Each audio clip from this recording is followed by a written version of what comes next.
brand new free banner in Grand Cross, and unlike some of the other free banners that they've given us in the past, you're actually able to obtain these free multis really quick and super easily, which is super nice. Usually they're locked behind a login, stuff like that. I mean, perfect example is this Elaine banner here. I've had to wait 2 weeks and we still have more of these to go. I mean, granted, I'm super excited to actually summon this banner.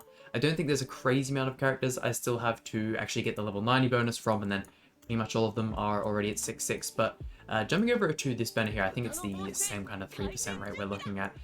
Who do you want to pick for this banner? Now, I honestly think if there's just a couple of these characters that you are missing, kind of honing in on any of the ones you're missing and deciding out of the best, which one would you like the most is definitely the best bet. I mean, there are certain characters in here which are definitely a lot more used and a lot better than others. The Ragnarok Barn is amazing in so many forms of content. The passive is absolutely insane. Holy Relic helps his CC out, kind of keeping up with more of these more recent backline units.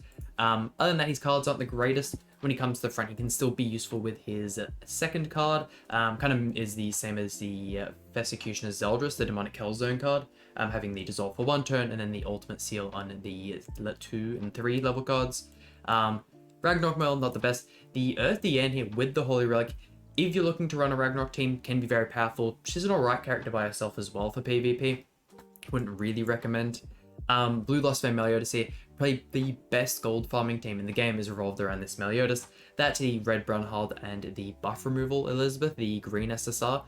So definitely going for him could be a very nice option, maybe getting his ult level a little bit higher. However, as long as you've got Uagir on him, I don't really think you'll be needing any ult levels to gold farm with him. Mark II Valenti, a very fun character, but doesn't really hold up. Same with the Mono, Lilia, and the Camilla 100%. Probably one of the top picks for the banner is this Valenti here. Main reason for that being is her use in one of the Demonic Beast battle teams.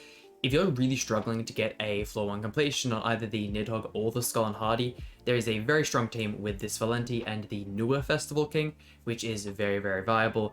Majorly not really going to go ahead and use. So either this Valenti, the Blue Lost Vein Ragnarok Meliodas, or Ragnarok Brawlbarn are probably my top picks. If not, just go ahead and go for someone who's going to unlock a character for you.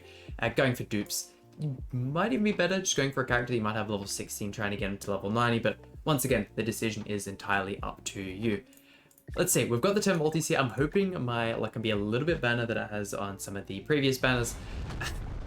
I mean, who just came out as of recent? Why am I having trouble remembering? The Ludociel, that's right. Terrible luck on Ludociel.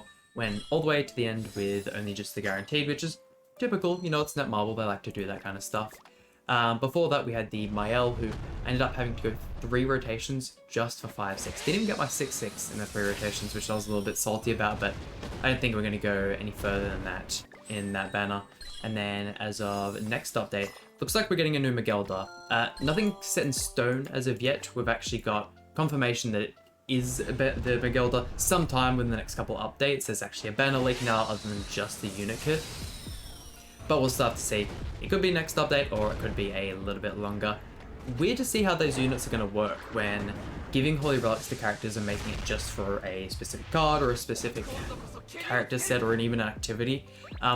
Her artifact set or a Holy Relic only works for the bird Demonic Beast battles, so whether or not they just make a passive something that makes it work in Skull and Hardy or even Demonic Beast battle, the new one, the Nidhogg Demonic Beast, that'll probably be ideal. If they were to do that though, they'd probably have to make her also count for the Archangel race, so she kind of fits with the whole Mael team, using her alongside Freya and whatnot, but we'll just have to wait and see, because that's the only part of her kit we are really missing at this point, is the passive. Man, 3% rates? I love how good this game is sometimes. We're not even getting any... I mean, I suppose the coins are super nice, we can always use those for Super Awakening, but I literally just went ahead and got done recording a box showcase video, which, if you guys are interested, please go ahead and subscribe, hit the bell, that stuff. Tomorrow's video will be the box showcase, so going over all the characters, all the gear sets, my cosmetics, anything that you could have questions about in the box is shown off in tomorrow's video. So it is a bit of a longer one. It's about an hour and a half, I think the recording was, but yeah, definitely stay tuned for that one. A little bit boring when it came through, just kind of sitting and scrolling through the whole box, but man, it's crazy to think just how long, especially if you're a day 1 player, and how much progression your account would have gone through, because there are some gear sets and stuff like that that I hadn't seen in ages. even some sea piercers in there, which, oh my god, we actually got our first SSR unit. God damn, we can't even use the level 90 from it because we already have that DN 100. Unfortunate. Surely we can get some more SSR animations. I mean, if you guys are summoning on this banner, I hope you're getting a little bit more lucky than I am. Okay, sweet, we got the Valenti, which is very, very nice. There we go, the Elate coin there. We already have her 6 out of 6 as well, so we can use that. Oh, come on, this has been shocking. No Escanor animations. I thought with how bad the actual SSR pool would be, they'd give us a 7% rate. It's not often they do that, and I felt like it would have been kind of generous for them to do it on this banner. Mark II Valenti, the back-to-back green Valentis there. Here we go, and our final summon. Oh, is this one of the ones where you can pick the unit and they'll end up in the actual multi? Let's go with Mono here. Mono's a cool character. Sweet. And then, if I skip this, are we going to go ahead and get any second ones? Oh no, so you still just get at the end of the multi. God damn. I mean, if you like as well, if we go out here, you will see at the top we have the mileage bar.